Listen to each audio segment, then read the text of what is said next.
మరి ఎవరి విషయంలో దేవుడు కార్యం చేస్తాడు అంటే విశ్వాసం కలిగిన వారి విషయంలో అన్నాం. నూరంతల విశ్వాసం. రెండవదిగా నమ్మకం ఉండాలి.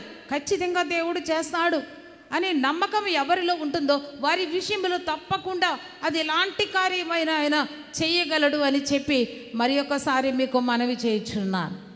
కనుక అందరి జీవితాల్లో ఒకసారి ప్రభు అయిన యేసుక్రీస్తు వారు ఆయన బయలుదేరి ఒక ఇంటికి వెళ్ళుచున్నారట. ఒక గ్రామంలో ఒక ఇంటికి వెళ్ళుచుండగా అక్కడ ఇద్దరు గుడ్డివారు ఉన్నారు. గుడ్డివారికి కళ్ళు కనిపిస్తాయా? కనిపించవు. ఇద్దరు గుడ్డివారట. అయితే వారు తెలుసుకున్నారు, ఈ దారి గుండా యేసు ప్రభు వారు వస్తున్నారు, లోకరక్షకుడు వస్తున్నాడు, ప్రభు అయిన క్రీస్తు వస్తున్నాడు, ఆయన ఎన్నో కార్యాలు చేయగలడు అని చెప్పి తెలుసుకున్న వారై వారిద్దరూ కూడా ఒక మాట దేవుని అడుగుచూ ఉన్నారట. ఏమంటున్నారమ్మా? దావీదు కుమారుడా, మమ్మను కనికరించుమని కేకలు వేసిరే. మనం ఎప్పుడైనా కేకలు వేస్తున్నామా? కేకలు వేయిచుండిరి అంటే ఏంటి? చాలామంది ప్రజలున్నారు, జనసమూహం మధ్య యేసయ్య ఉన్నారు. ఎక్కడ ప్రభు ఉంటే అక్కడ జనము, ఎక్కడ ప్రభు ఉంటే అక్కడ అనేక రకములైనటువంటి మనుషులు ఉండేవారు. కనుక స్వస్థపడ్డానికి కొంతమంది, ఆయన ముట్టి బాగుపడాలని కొంతమంది, ఆయన చెప్పే బోధ వినాలని కొంతమంది, ఆయన చేసే ప్రార్థన పొందుకోవాలని కొంతమంది, ఆయన చేసే అద్భుత కార్యాలను బట్టి ఆ సూచక క్రియలను బట్టి ఆయనను పట్టుకోవాలని, వంకలు పెట్టి పట్టుకోవాలని కొంతమంది చూచేవారు. కనుక దేవుని పిల్లలారా గమనించండి.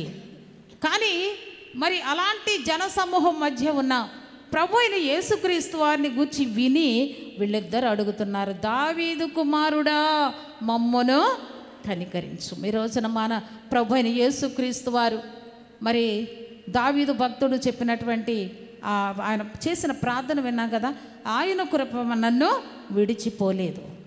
కనుక ఆయన కృప మన పైన కూడా ఉంది కనుక విడిచిపోని కృప, దాటిపోని దేవుడు, మరి అటు ఇటు తప్పించుకోని దేవుడు మన దేవుడు, వెతుకుతూ వచ్చే దేవుడు, ఆయన వెతికేవాడై ఉన్నాడు.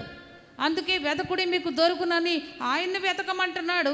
ఆయన కూడా మనల్ని వెతుక్కుంటూ పరలోకం నుంచి భూలోకానికి దిగి వచ్చి ఉన్నాడు. కనుక వెతుకుతూ వచ్చిన దేవునికి మనం దొరికే వారంగా ఉండాలి.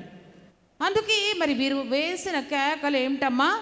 దావీదు కుమారుడా కనికరించు. మనం కూడా కేకలు వేయాలి. కేకలు వేసి దేవుణ్ణి అడగాలి.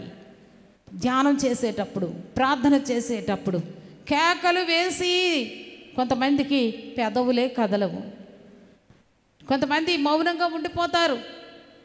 పెదవులు కదలవు, కళ్ళల్లో నుంచి నీళ్లు కారవు, మౌనంగా ఉంటారు. కానీ దేవుని సహాయం పొందుకోవాలంటే, దేవుని కృపకు పాత్రలు కావాలంటే, మన కష్టాలు తొలగిపోవాలంటే, మన బాధల నుంచి విడుదల కావాలి అంటే కేకలు వేసి యేసయ్యని బ్రతిమిలాడుకోవాలి. దేవుని స్తోత్రం.